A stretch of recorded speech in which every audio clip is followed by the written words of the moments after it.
ఇప్పుడు కూడా మీరు అంటే గత బీఆర్ఎస్ పార్టీలో మీరు క్రియాశీలకంగా ఉండి పోటీ చేసి గెలిచి మంచి పరిపాలన అందించినప్పటికి కూడా ఇంకా అంటే ఇప్పుడు మీరందరూ కూడా పార్టీ మారడం వల్ల మళ్ళీ సెంటిమెంట్ రాజకీయాలు బీఆర్ఎస్ పార్టీ రాజేస్తుంది అనేది కాస్త బయట వస్తూ ఉంది.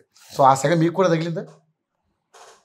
సెంటిమెంట్ రాజకీయాలు అనేది ఎందుకంటే చంద్రబాబు నాయుడు అక్కడ ఆయన గురువు, ఇప్పుడు ఆయన శిష్యుడు ఇక్కడ సీఎం, ఆయన గురువు సీఎం అయ్యాడు. సో మళ్ళీ తెలంగాణ మొత్తం కూడా మళ్ళీ ఆంధ్ర వాళ్ళ హస్తగతం అవుతుంది అన్నది ఒకటి రాజేస్తున్నారు.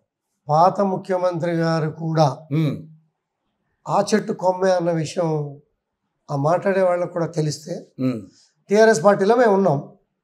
80% ఎవరున్నారు? అంతే, ఓపెన్ సీక్రెట్ ఇది. Yes sir. ఇవాళ ఆ పట్టుకొమ్మే ఇక్కడ కూడా ఒక ముఖ్యమంత్రి, ఆ పట్టుకొమ్మ అక్కడ ముఖ్యమంత్రి అయితే ఈ పట్టుకొమ్మ ఇక్కడ ముఖ్యమంత్రి అయ్యారు. అయినప్పుడు ప్రభుత్వంలో ఉండటం వలన పనులు ఎక్కువ అవుతాయి అంటారు, ఎటువంటి సందేహం కూడా లేదు. ఓకే. సొరవ అపోజిషన్ నాయకుడిని చూసిన పెంచుకున్న కొడుకుని చూసినట్టు సొంత కొడుకుని చూసిన దానికి తేడా ఉంటుంది కదా. ఆ తేడా భావన రాకూడదనే ఉద్దేశంతోనే నేను ఇవాళ ప్రభుత్వాలు కూడా ఎలా ఉన్నాయంటే గతంలో మాదిరిగా అధికార పార్టీ అపోజిషన్ పార్టీ అనే భావంతో చక్కగా పనిచేసుకుంటూ పోయేవారు. ఆనాటి ప్రభుత్వం కానీ ఇతర రాష్ట్రాల్లో ఉన్నటువంటి ప్రభుత్వాలు కానీ అధికార పార్టీ శాసనసభ్యులకి ప్రిఫరెన్స్ ఇచ్చి అభివృద్ధి పట్ల ప్రత్యేక శ్రద్ధ చూపిస్తున్నటువంటి పరిస్థితి కళ్ళారా చూస్తున్నాం. ఆ పరిస్థితుల్లో నేను ఏషియాలో పెద్ద కాన్స్టిట్యున్సీ, ఈ పెద్ద కాన్స్టిట్యున్సీ 29 రాష్ట్రాల ప్రజానికం ఉన్నారు. ఏ తప్పు జరిగినా 29 రాష్ట్రాల్లో మా ప్రభుత్వాలు రావు.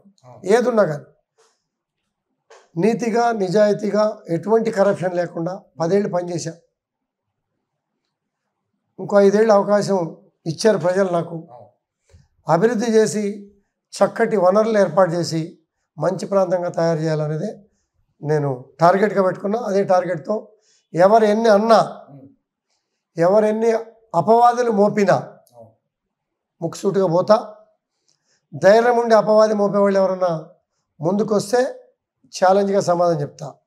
వాస్తవం ఉంటే తప్పు జరిగితే స్పాట్లో రిజైన్ చేసి రాజకీయ సన్యాసత్వం తీసుకుంటాం. అవును, గతంలో కూడా మీరు ఛాలెంజ్ చేశారు. అదే ఛాలెంజ్ మీద ఆనాడు నిలబడ్డా, ఈనాడు కూడా నిలబడటానికి తయారు. ఓకే. అలాగే నేను పార్టీ మారినప్పుడు పాత పార్టీ మీద విమర్శలు చేయలే. అవును, ఏ పార్టీ మీద కూడా చేయలేదు. అవును, ఆ పార్టీ వాళ్ళు కూడా నా మీద విమర్శలు చేయలే. ఆ గౌరవంగా చక్కటి వాతావరణంలో ముందుకు పోతే. కానీ ఇక్కడ కేసీఆర్ గారు ఒక మాట అన్నారు, మేము వీళ్ళందరికీ ఏం తక్కువ చేసాం, వాళ్ళందరినీ మేము చక్కగా చూసుకున్నాం, అయినా కూడా పార్టీ మారుతున్నారంటే వాళ్ళ విజ్ఞతగా వదిలేస్తామని చెప్పేసి మాట్లాడారు. కేసీఆర్ గారు మాట్లాడటం తప్పలేదు. మమ్మల్ని బాగానే చూసుకున్నాడు. ఇవాళ ఎవరు బాగా చూసుకుంటారు మమ్మల్ని? నిన్నటి వరకు మీరు బాగానే చూసుకున్నారు. ఇవాళ బాగా ఎవరు చూసుకుంటారు? నా ప్రజల్ని ఇవాళ ఏ రకంగా మెప్పించగలుగుతా నేను అనేదే భావం తప్పించి రెండు ఆలోచన లేదు. ఓకే. అలాగే ఆ రోజున కూడా మేము 15 మందో 20 మందో టీడీపీ నుంచి వచ్చాంగా. అప్పుడు పార్టీ మారారు అనే అపవాదం అప్పుడు రానప్పుడు ఇవాళ ఎక్కడి నుంచి వస్తుంది? అప్పుడు ఆప్షన్ లేదు కాబట్టి మీరు మారారనే దానికి పెద్దగా దానికి వాళ్ళకి కాంట్రవర్షియల్ కాలే. కానీ ఇప్పుడు ఆప్షన్ ఉంది కాబట్టి మారాల్సిన అవసరం ఏంటి? మనకు కూడా 39 సీట్లు వచ్చినాయి, అవసరమైతే ప్రభుత్వాన్ని పడగొడదామన్న ఆలోచనలో ఉన్నప్పుడు వీళ్ళ పార్టీ మారడం అనేది ఎందుకంటే గతంలో మీరు కూడా కాంగ్రెస్ పార్టీ నుంచి కొంతమంది తీసుకున్నారు కాబట్టి మెజారిటీ ప్రజలు రేవంత్ రెడ్డి గారికి అవకాశం ఇచ్చారు.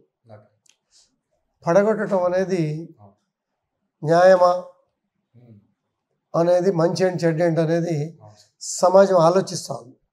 ఇతర రాష్ట్రాల్లో కూడా చూస్తున్నాం మనం. అవును సార్. చూసినప్పుడు ఇవాళ ప్రజలు తిరస్కరించే పద్ధతి కూడా, ఆనాడు అవకాశాలు లేక మారటం వేరు, ఇవాళ అభివృద్ధి కోసం మారటం వేరు.